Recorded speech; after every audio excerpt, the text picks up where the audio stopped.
Most of the movie adaptations of Wuthering Heights don't actually adopt the complete novel, leaving off a large portion of the story that follows Catherine and Heathcliff's children. One of the very few movie adaptations to actually faithfully include the second generation is the very first movie adaptation. Released in England in 1920, this adaptation is not only unique for trying to adapt the complete novel, but for being mostly shot on location right where Emily Bronte grew up in Haworth, West Yorkshire.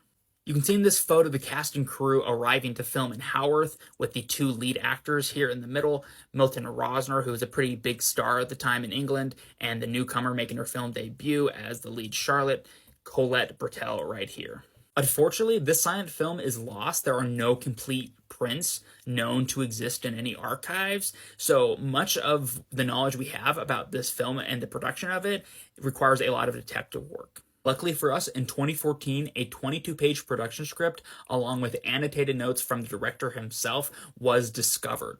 And it has recently been on display at the Bronte Parsonage Museum in Haworth, England. Alongside the script, there are several photos taken on the production of the film that survived, along with several film stills from the movie itself, such as the one shown above.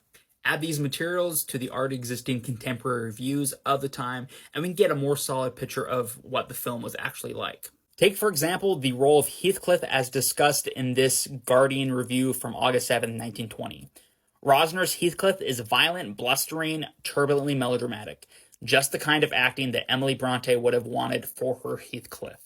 Combine that description of Rosner's performance as Heathcliff with this production still from the film, and I think it's pretty safe to say that this film was not afraid to tackle the dark themes of Emily Bronte's novel, the toxic relationship that some adaptations do have a hard time really accurately depicting. While we'll never be able to 100% recreate this lost film adaptation, it is nevertheless a tantalizing what if.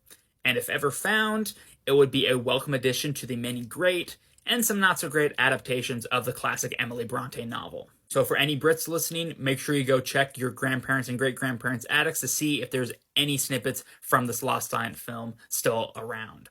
But until then, make sure you give me a follow so you can get more great content about the wonderful world of silent film and learn interesting facts like how